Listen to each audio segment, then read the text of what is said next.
actually qualifies as a propaganda. This is what propaganda means. So, in political communication, the term propaganda does not require falsehood.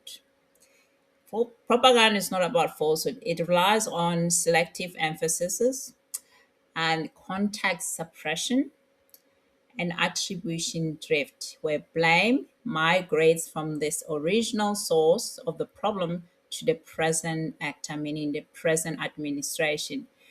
The headline suggests that the current administration, led by Dr. Nasipo Moya, has failed to blacklist this person, Edwin Sodi. However, when you look deeper, you realize that this was actually a problem that originated from the DA led administrative. Okay, this headline actually cover up the DA's problem, okay, failure in awarding this tender to Edwin Sodi.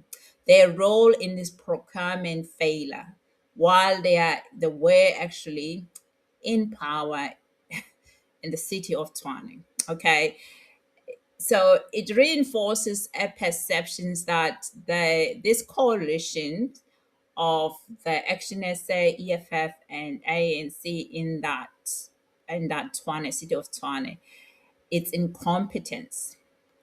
Even when we know for the fact that this stuff comes from them, it was inherited. These defects of actually delaying blacklisting Edwin Sodi, it's come from them.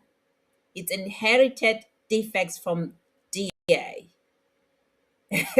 I mean, honest, this is what propaganda is all about. You emphasize is one thing and you don't give background about what actually led to this. So the city of Tshwane failed to blacklist Edwin Sodi. Come on now. The current mayor or the current administrative. What it means, actually, this headline, it's it tries to suggest that current mayor, Dr. Nasipo Mayor of Action SA, with Action SA is lean around center right, and the coalitions in coalition with EFF and I think ANCs as well, have caused or have led to this delay. But this is not supported by the City of Tshwane's response into this propaganda headline. That actually, no, the barrier actually arose from improper awarded contracts, the government contract, the government tender, and defective process that the DA-led administrative presided over. And the city has since taken responsibility to address those failures. So they didn't have any sound process. Just like it's been alleged in Cape Town, the DA doesn't have a sound process. There's huge corruption that are coming out from Cape Town from the DA-led government there because of this lack of this awarding of tenders and government contract.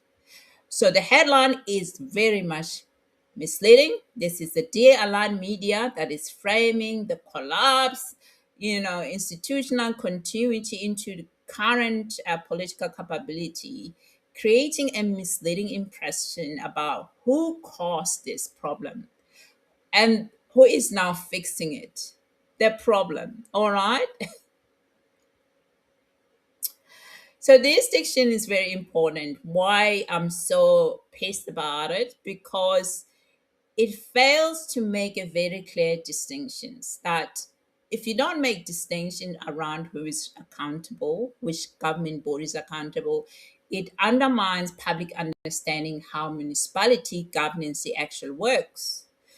Failure to educate the public, which I suspect that media in South Africa so crap. Failure to educate publics about how the municipality governance works. You discourage successor from taking responsibility for inherited failures because doing so attracts blame. So, so this was a problem that is inherited by the current administration from Celia Brinks and the DA group. So in the future, that would make a successor of any administration to actually not take any responsibility, to keep pushing the blame to the previous administration. But unlike any other administration, which is a good fresh air that the Action SA is taking responsibility to solve the matter. But even though we know it did not originate from them, okay? But the headline doesn't say so. So it actually, yeah, what it doesn't also, what's the problem about it is that it actually rewards poor procurement practices by allowing political authorship to be erased over time. So this headline rewards that poor procurement practices by DA, um, to by erasing who actually the problem originated from. So, accurate accountability requires temporary honesty, not just institutional critique. The bottom line is that yes, there is a credible case that some of this DA linked media coverage is shifting blame through framing rather than facts. The delay we know is real, but it but its causes are historic and its remedy is current. Calling this out is not partisan, it's analytic correction to make sure that they have responsibility. And actually, I've seen a lot of these headlines from these medias lately trying to paint a negative opinion of Dr. Nasipa Moy. And another one is the one that comes from the ANC about them not paying bills. The ANC does not pay bills. Seriously, they're not paying bills. Imagine you as a citizen, you are required to pay your bills, your electricity and water to be paid whenever you get a bill. And they tell you within 14 days to pay that bill.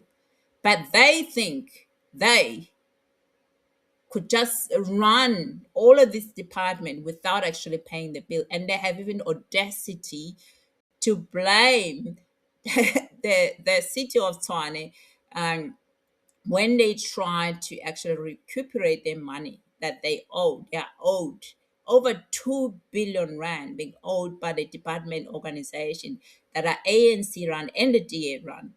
So how can anyone run a good governance, a business, without being paid? There's no one. You need to pay your water and electricity. You must pay. So who are you trying to inconvenience if you don't pay for that? And this is the source of corruption. This is how corruption starts. Because if you don't pay water and electricity, what are you doing with the money that's allocated for water and electricity if you're a department body? Because you got money allocated for that. If it's not paid on time when it's required. So where the money goes, the money gets siphoned elsewhere. And who has to suffer? The citizen. Ultimately, the citizen's going to suffer. So I'm not feeling some kind of remorse or feeling, oh no, they're going to cut off electricity at Mampuru prison because Residents of Tshwane this morning with the members of the mayoral committee were out on the Tshwane Dima. We continue to pursue the over 2 billion rand that is owed by government. We started with the Department of Public Works where we switched off because they've not paid an amount of 17 million rand. We are now here at SITA where they've not paid over 4 million. We're continuing throughout the day, but all the members of the mayoral committee are in different parts of the city where we are collecting what is owed to us, especially where most of these monies are in areas of over 3 months and above. So this is something that we're going to do, and of course, once we switch off and the departments pay, they can follow us back to the office so that we can reconnect them. But this is something that we absolutely have to do. Our data needs to be reduced, but we continue to make the appeal to national government and provincial government pay our bills, we cannot be able to service our residents and provide the services that they need, especially maintaining our infrastructure if they don't pay for services that they consume. So yeah, it's gonna be a very busy Friday. By the actions by the Tshwane municipality. But previously, they started last week on our national office, and we gave them proof of payment, and that the correctional service doesn't own the building of Pythons, and it's all by we are leasing, we are tenants, but we provided them with proof of residence, I mean of payments. But also what they did, and they are saying they are going to do it tomorrow, to go to Hoshimampuru. Also, they were not owing them. We've worked with Public Works, where because all facilities of government, the landlord is Public Works, and rates and taxes and billing of issues when there's issues, they were raised with Public Works. But especially in Hoshimampuru, we are paying direct to the city, and we have paid. But what Tshwane is pulling, especially the mayor, coming live TikTok and cutting us off, she's threatening the security. We are a facility that doesn't hold Christians or preschool kids. They are hardcore criminal. It's a supermax facility, switching off illegally. So when we've paid what she tried to do, even yesterday, it is really not tolerated. And at the level of administration, our national commissioner has engaged with the municipal manager, but at our level, we're still going to engage with the mayor because I've been a mayor myself. When facilities or government bodies or entities owes you as a municipality, you start IGR, intergovernmental relations, talk to them, give them the bill, agree on settlement, because the danger was that if there was any switch off in terms of that facility, you'll have your bester being out here. They will run for their life. Imagine everybody will be saying it's freedom because our system is run and operated with electricity, and it threatens the security. But also, we'll have a meeting as a ministry to talk to the executive mayor in terms of how they should approach us in future, because the stance they are pulling, really, it's not going to. Residents of Oh no, this one is emotional blackmail. Don't fall for it. They have not paid for it. They have not paid. These are the people who lie in serious face, looking at you in the eye. These people like that, they lie in the face with no shame. They have not paid because since then the EFF MEC posted the evidence that these people, the last time they paid was somewhere around October last year. They have not paid the bills. They owe the city of Tshwane lots of money. Lots of money, including the public works, which is the DA department. They own money. Pay up. We all pay our bills. All right? Pay the bills. It's simple. If you go out and pay the bills, that what do you think? Do you think that Dr. Nasipo Moya, who is busy, would actually be going to this building trying to get the money if really you guys have paid the money? Do you think she'll just go there for the show off? What do you think? Someone who's busy like her would actually leave her job to go after you guys? No, it's not reasonable. What you're saying is very dumb because since this this conference, yeah, they've released all the documents to show these people haven't paid. Go figure. I mean, responsibility lie with you, ANC, because you didn't pay your bills. It lies with the body that is responsible for paying that bill. If those prison were to come out and run, you are responsible for it. It's not the city of Tshwane, because you are responsible ultimately to paying the bills on time. This is how business are run. This is how the country is run. It's not run on debt, debt, debt, debt. You need to pay forward for the services you're receiving. And you can't come here and just blame, City of Tshwane for your failure to pay. Ridiculous idea. I mean, come on now. I mean, this stuff we're tolerating South Africa. Please don't tolerate this crap. It's nonsensical that you're going to tolerate this nonsense. Pay your bills. Everyone pays their bills. Okay? We all I receive bills. I receive my own personal bills. I've got to pay it on time. So why do you think you, the ANC, you shouldn't pay the bills for water and electricity?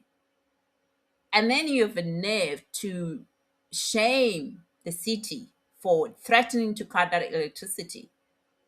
If she had cut that electricity and those prisoners walked out, you'd be responsible. It wouldn't be her, it'd be you responsible for it. You must pay your bills. Pay it first. And it's the responsibility of governance. This is how government is run. It's not run on debt that you guys been accumulating. I've been looking at the debt to GDP of South Africa since Ramaphosa took office. It is shocking. It is shocking. This man doesn't create jobs. All that he does is actually borrow money. He borrows money. He doesn't do it. He's been borrowing money.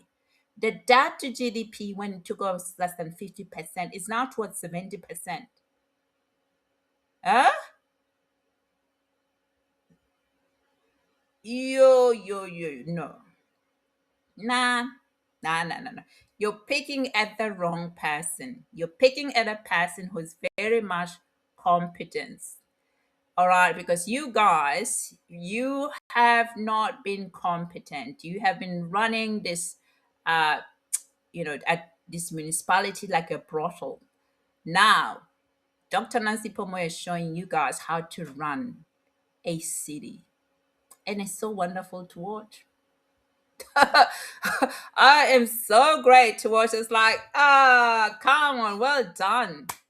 Okay, maybe you should learn. All you should do is you go and follow her around and learn and become, an intern for about a week to show you how she does her things. Maybe they'll run the city better. You can run all your municipality better. There's a lot of factionism going on in the ANC. There's also a lot of factionism going on in the DA, going on right now in terms of the leadership as well. So these two parties, DA, ANC, I'm not feeling them. I'm not feeling them. I'm not feeling them. I've got very serious issues about them. And the VF plus too. I've got some issues around it. I won't talk about it now, what are my concerns are around them. But they are crap. The issue around this not paying the bills, it's ridiculous that somebody's going to come and scream while they have failed to pay their bills and then try to emotionally blackmail us that, oh, what if the prisoner escaped because it's dark, no electricity? Yeah, that's the reason why you should pay on time. Think about that.